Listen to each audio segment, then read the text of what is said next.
पिछले वाले क्लास में आपको बच्चों बताया गया था कि सेल्फ इंडक्टेंस क्या होता है, स्वयं प्रेरण गुणांक क्या होता है।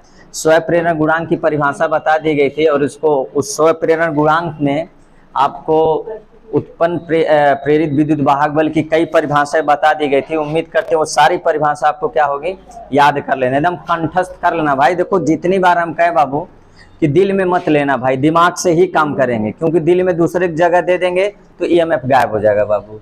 ठीक है, तो टोटल दिमाग में रखना, टोटल परिभाषा सारा याद हो जाना चाहिए बाबू, बहुत दिक्कत होगा आगे। आज का हमारा टॉपिक जो है देखिए calculation of coefficient of self inductance है। इसको हम हिंदी में बोलेंगे स्वयं प्रेरण गुणांक की गणना। चलिए देखिए पेपर में स्वयं प्रेरण गुणांक की परिभाषा पूछा जाता है आपसे, और पूछा जाता है कि इसकी गणना आप कैसे करेंगे। तो एक सिंपल तरीके से देखिए, एकदम आसान तरीके से आप स्वयं प्रेरण गुणांक की गणना कर सकते हैं। कि देखिए आप एक क्या ले लीजिए, कॉइल लेंगे, एक कुंडली बनाएंगे, और स्वयं प्रेरण गुणांक की आपको परिभाषा बता दिया गया था कि ये मान लीजिए आपके पास एक क्या है, कॉइल है, यहाँ पर एक बैटरी लगा सकते हैं और यहाँ पर एक की लगा दीजिए, कुंजी जिसको बोलेंगे। ये आपका क्या हो गया, की हो गया। और ये आपके पास एक क्या बताइए, सेल बैटरी। अब आप क्या करेंगे, आपको बताया गया था कि जब किसी, देखिए इसमें क्या करेंगे, यहाँ से धारा जब प्रवाहित करेंगे तो कुंडली में क्या उत्पन्न हो जाएगा, चुंबकीय क्षेत्र उत्पन्न हो जाएगा। तो पूछा जाएगा चुंबकीय क्षेत्र कहाँ उत्पन्न हुआ, तो आपको बताएगा चुंबकीय क्षेत्र कॉइल में उत्पन्न हुआ, और कॉइल से ही अपने क्या हो गया, स्वयं में संलग्न कर लेता है। तो उसको हम लोग बोलते थे, इस घटना को क्या बोलते थे, स्वयं प्रेरण, स्वयं प्रेरण बोला जाता था। आज हम स्वयं प्रेरण की क्या करेंगे बच्चों, गणना करेंगे, और जबरदस्त तरीके से करेंगे, एकदम सिंपल तरीके से करेंगे। तो चलिए आप क्या लिखेंगे बताइए, आपको शुरू में ही बताया गया था, यहाँ से जब धारा प्रवाहित करेंगे इसके अंदर एक क्या बनेगा, चुंबकीय क्षेत्र, और चुंबकीय क्षेत्र स्वयं इसी कुंडली से क्या हो जाती है, संलग्न हो जाती हैं, और ये संलग्न होंगी। अब इसी की गणना आप करिए, देखिए क्या क्या इसमें आपको मिलेगा। कि सबसे पहले लिखेंगे जब कुंडली में, क्या लिखेंगे आप बताइए, जब कुंडली में आई एम्पियर की धारा, क्या लिखेंगे, जब कुंडली में आई एम्पियर की धारा प्रवाहित की जाती है, प्रवाहित की जाती है, तब बताइए क्या प्रवाहित किए। देखिए कुंडली से क्या भेजिए, धारा प्रवाहित करेंगे तो कुंडली में क्या उत्पन्न होगा, चुंबकीय क्षेत्र उत्पन्न हो जाएगा। उसी बात को लिखा, देखिए जब कुंडली में आई एम्पियर की धारा प्रवाहित की जाती है तब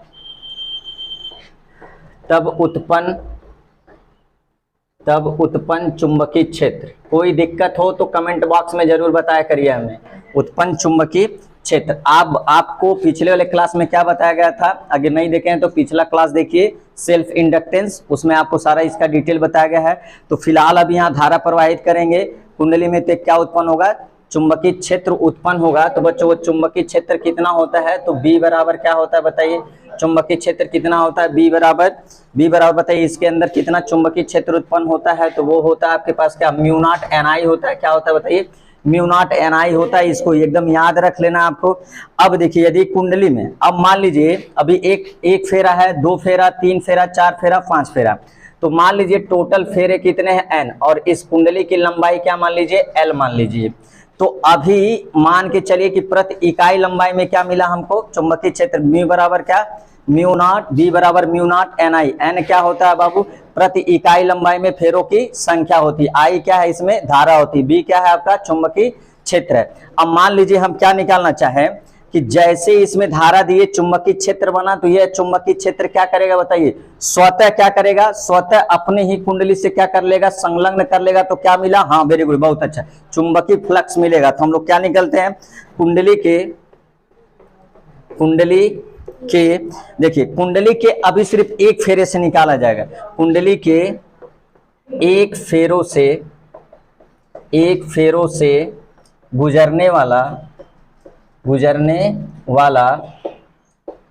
चुंबकीय फ्लक्स, कितने चुंबकीय फ्लक्स, कितने फेरों से बाबू, एक फेरों से चुंबकीय फ्लक्स। तो बच्चों एक देखिए कुंडली के एक फेरों से गुजरने वाला क्या बताइए, चुंबकीय फ्लक्स। तो क्या होगा, चुंबकीय फ्लक्स का आपको फार्मूला पता होगा, फाई बराबर क्या होता है, बी इंटू ए। अच्छा चलिए बी इंटू ए, बताइए बी की वैल्यू आप कितना निकाल चुके हैं, म्यू नॉट NI निकाल चुके हैं, तो इस वैल्यू को हमें आप 5B इक्वल टू क्या लिख सकते हैं, म्यू नॉट NI। ए क्या होगा, एरिया। ए क्या है बाबू, एरिया है। तो देखिए ए क्या है, इस कॉइल की क्या होगी, एक टर्म की क्या है, एरिया है। अब बताइए इसमें कितने नंबर ऑफ टर्न्स लगे हैं, बोलिए कितने नंबर ऑफ टर्न्स, टोटल फेरो की संख्या कितना, n। तो इस बात को लिखा जाए संपूर्ण कुंडली से गुजरने वाला क्या, चुंबकीय फ्लक्स। तो यहां लिख लेते हैं इस बात को, संपूर्ण कुंडली से गुजरने वाला, संपूर्ण कुंडली से गुजरने वाला चुंबकीय फ्लक्स। क्या लिखा जाए, संपूर्ण कुंडली से गुजरने वाला चुंबकीय फ्लक्स, चुंबकीय फ्लक्स। तो बताइए टोटल नंबर ऑफ टर्न्स कितना, कुल फेरों की संख्या क्या है, n। तो इसमें से n से सिर्फ क्या कर दीजिए, मल्टीप्लिकेशन करा दीजिए, तो क्या निकल जाएगा, कुंडली से संपूर्ण गुजरने वाला क्या मिलेगा, चुंबकीय फ्लक्स। तो यहां तक क्या करिए आप लोग शॉर्ट, इसके लिए जगह कम होने के कारण आपको जो परेशानी हुई उसके लिए हम क्षमा प्रार्थी हैं आपसे। इसका शॉर्ट स्क्रीन लीजिए, फिर आगे हम लोग इसका कैलकुलेशन करते हैं। चलिए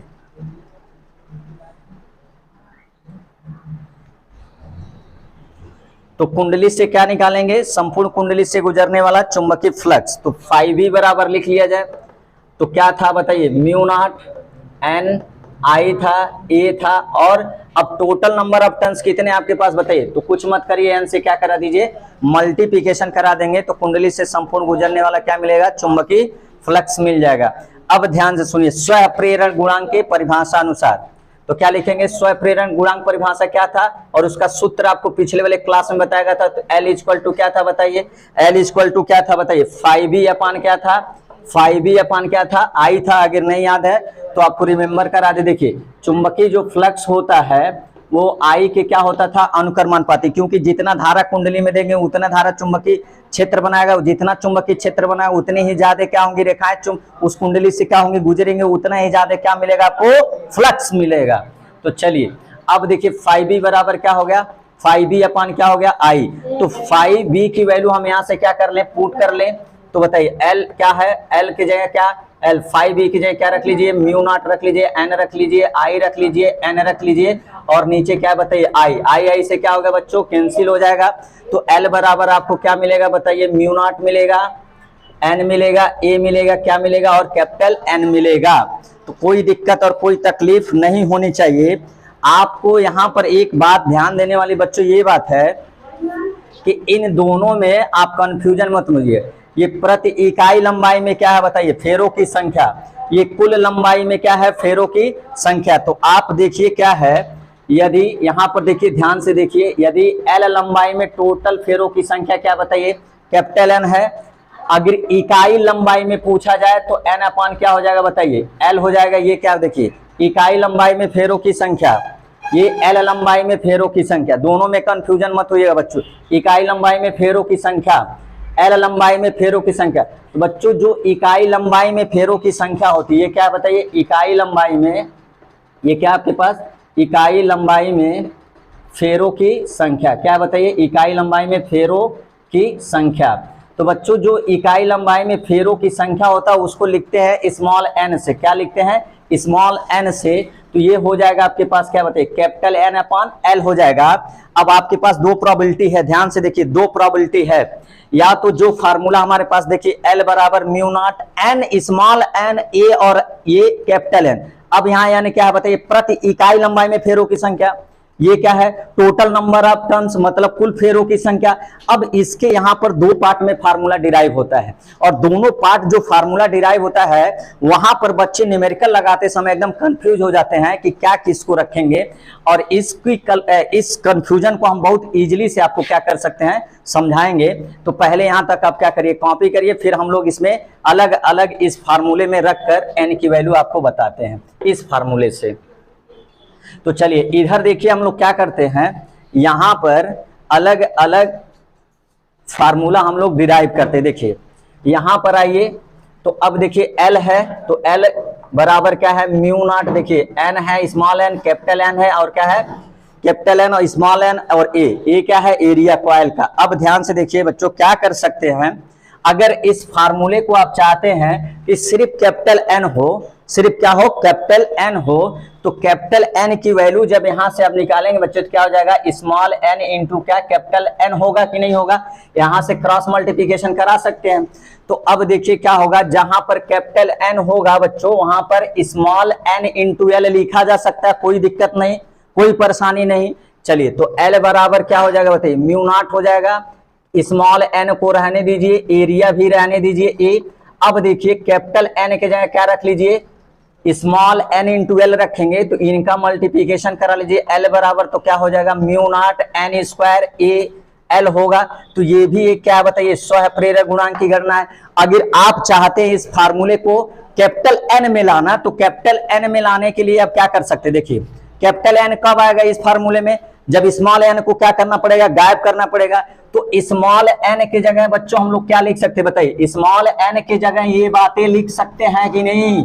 हाँ बच्चों ने बोला, हाँ सर ने बोला भी ठीक है भाई।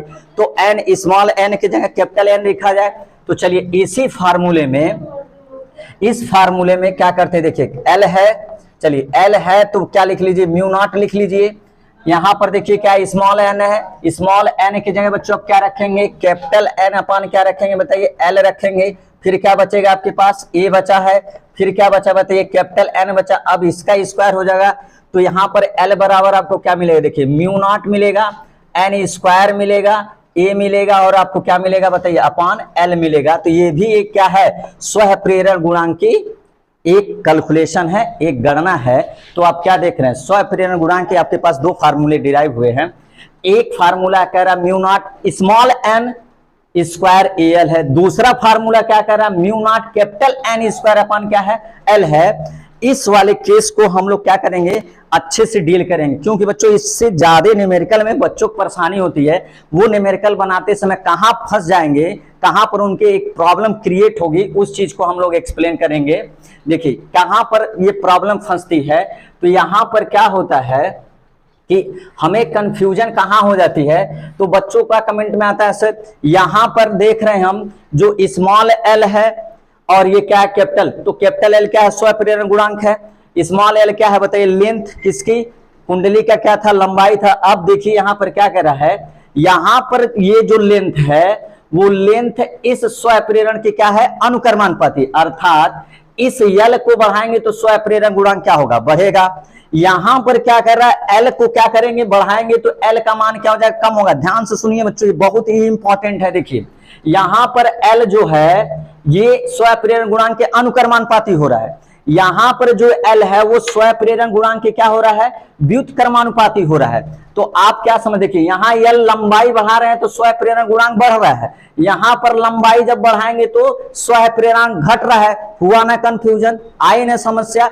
इस समस्या का आप कमेंट बॉक्स में क्या करिएगा, उत्तर जरूर हमको बताइएगा।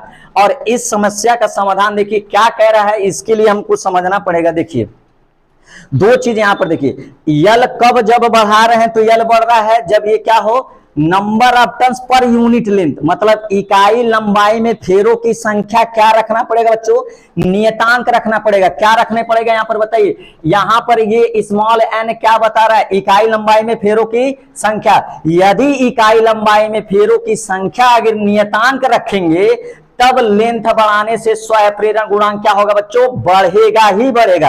अब कैसे, यहां का किसको नियतांक बनाएंगे बताइए, ये कैपिटल एन को क्या करना पड़ेगा, नियतांक। कह रहा है कि यदि कुल फेरों की संख्या क्या कर दीजिए, नियतांक कर दीजिए, तब लंबाई जब बढ़ाएंगे तब क्या होगा, स्व प्रेरण गुणांक का मान क्या होगा, घटेगा। हम आपको इसको थोड़ा सा और एग्जाम्पल के थ्रू बताए हैं और इसको बढ़िया से हम एक्सप्लेन करें तो आप देखिए किस प्रकार इसको आप समझेंगे।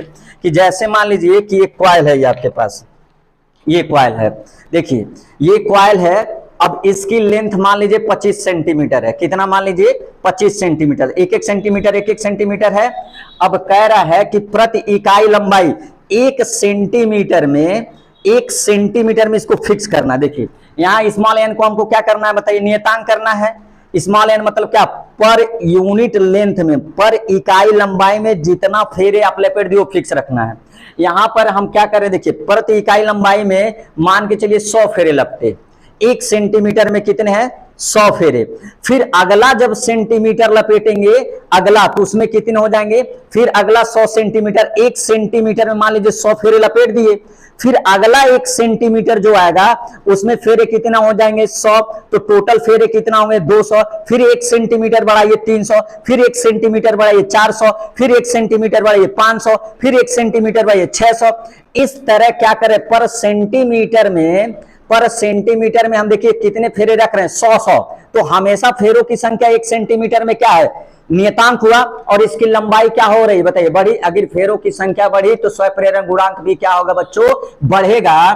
तो पूछा जाएगा आपसे कि लंबाई बढ़ाने से स्वयं प्रेरक गुणांक कब बढ़ेगा, तो इस फार्मूले के अनुसार बताएंगे जब प्रति इकाई लंबाई में फेरों की संख्या क्या हो जाए, नियतांक हो जाए, तब एल को बढ़ाने से एल बढ़ेगा। यहां पर देखिए क्या कर रहा है, टोटल नंबर ऑफ टर्न्स क्या हो जाए, टोटल नंबर ऑफ टर्न क्या हो जाए, कांस्टेंट है। मान के चलिए ये 25 सेंटीमीटर का है, 25 सेंटीमीटर में क्या कितने फेरे लपेटे, कितने 50 फेरे लपेटे। देखिए 25 सेंटीमीटर में कितने फेरे लपेटे 50। अब इसको क्या करना, कह रहा है टोटल नंबर आपको बदलना नहीं है, कितने फेरे 50, लेकिन लंबाई क्या करना है, इसका बढ़ाना है। अब जब इसको पकड़ कर खींचेंगे तो लंबाई क्या हो जाएगी, बढ़ जाएगी। तो बच्चों ध्यान सुनिए, जैसे लंबाई बढ़ेगी तो जो नंबर ऑफ टर्न, जो फेरे हैं जो पहले पास पास थी, अब वो कहां चली जाएंगी बताइए, दूर। लंबाई बढ़ी लेकिन फेरों की जो संख्या डेंसिटी थी वो क्या हो जाएगी बताइए, दूर दूर चली जाएंगी।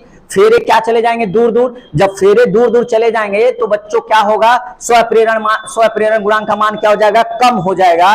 तो पूछा जाएगा, देखिए यदि कुल फेरों की संख्या नियतांक रखते हुए लंबाई को बढ़ाया जाए, यदि कुल फेरों की संख्या का मान नियतांक रखते हुए लंबाई को बढ़ाया जाए तो स्वप्रेरण गुणांक का मान कम हो जाता है।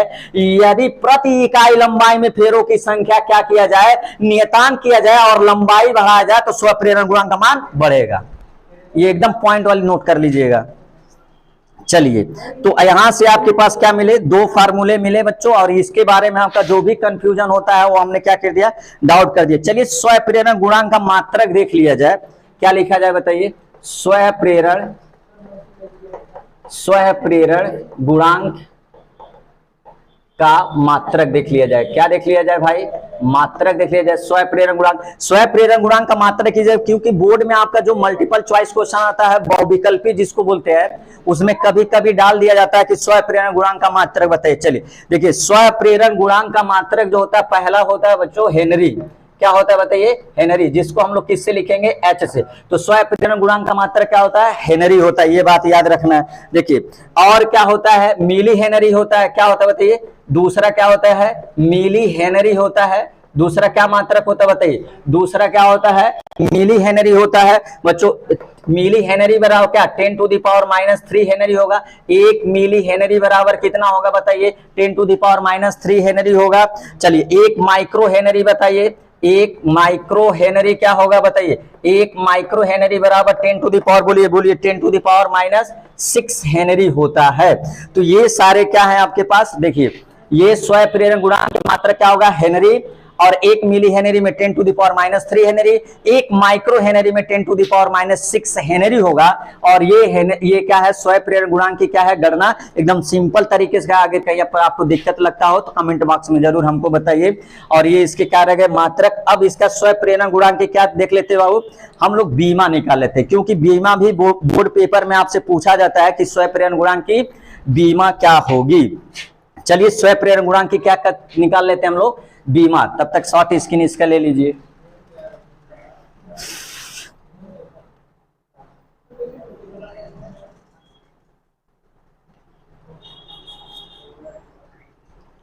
चलिए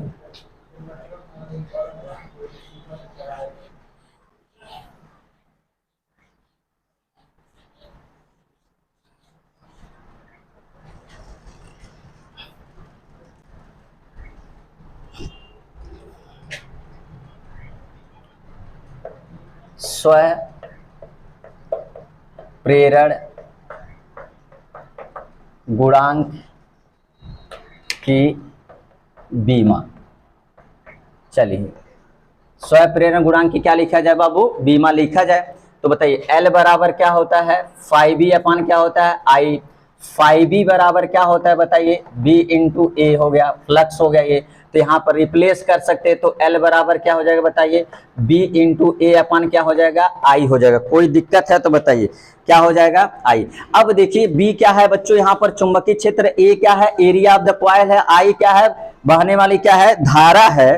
तो आप चुंबकीय जब चैप्टर पढ़ेंगे, चुंबकीय क्षेत्र और चुंबकीय बल, तो चुंबकीय बल का फार्मूला क्या होता है आप जानते हैं, क्यू बी बी होता है, और साइन थीटा तो एक दूसरे क्या हो जाएंगे, परपेंडिकुलर, तो थीटा इक्वल टू 90 रखेंगे जब, तो क्यू बी बी मिलेगा। यहां से बच्चों बी का वैल्यू जब निकालेंगे, तो बी की वैल्यू जब निकालेंगे तो बताइए क्या होगा, एफ अपान क्या हो जाएगा बताइए, एफ अपान क्या हो जाएगा, क्यू बी हो जाएगा कि नहीं हो जाएगा। तो पुट द वैल्यू हियर, क्या करिए आप यहाँ पर बी की जगह क्या रख सकते हैं बताइए, एफ अपन क्या रख सकते हैं, क्यू भी रख सकते हैं। चलिए यहां पर आइए, देखिए एल हो गया, चलिए बताइए बी की जगह क्या रखेंगे, एफ, बी की जगह क्या रखना, एफ अपन क्या हो गया बताइए, क्यू, और भी हो गया, और ये क्या हो गया, आई हो गया।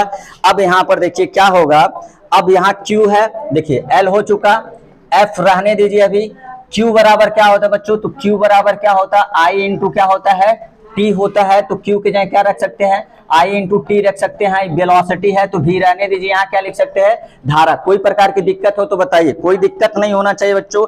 अब यहाँ पर क्या है कि यहां से जब यहाँ आएंगे, आप देखिए यहां पर चलेंगे तो एल हो गया आपके पास, बताइए एल, एफ रहने दीजिए, एफ रहने दीजिए, यहां पर क्या है, आई रहने दीजिए, तो आई रहने दीजिए, यहां पर क्या है बताइए, टी है तो टी रहने दीजिए, यहां पर भी क्या होता है बच्चों, वेलोसिटी, और वेलोसिटी मतलब होता है चाल, चाल यहाँ जो वेलोसिटी चाल होगा, चाल बराबर क्या होता है बताइए, दूरी बटे समय। तो दूरी कितना है बताइए, दूरी कितना है हमारे पास, तो दूरी तो कितना जाएगा एल, या तो दूरी का मात्रक क्या लिख सकते हैं आप, देखिए ये एम्पियर हो जाएगा, ये सेकेंड हो जाएगा, चाल बराबर क्या होता है, दूरी बटे समय। तो यहाँ जब दूरी बटे दूरी कितना मान लीजिए एल, और समय कितना लगा टी, तो दूरी बटे क्या हो जाएगा, चाल बराबर दूरी बटे क्या हो जाएगा समय, तो दूरी मान लीजिए एल, और टाइम कितना रखते थे टी, और बगल में क्या है बच्चों, आई है। तो एक चीज बताइए, टी टी से क्या हो गया, कैंसिल हो गया। अच्छा अब बचा क्या आपके पास, एफ बचा बच्चों, आई बचा, और क्या बचा, एल बचा। यहाँ पर आई स्क्वायर आप क्या कर सकते हैं, आई स्क्वायर लिख सकते हैं, देखिए ये आई और ये आई, तो क्या हो जाएंगे बच्चों, तो आई स्क्वायर हो जाएगा, क्या हो जाएगा, आई स्क्वायर हो जाएगा, और क्या बचेगा, एल बचेगा। अब आप एक चीज बताइए, एल,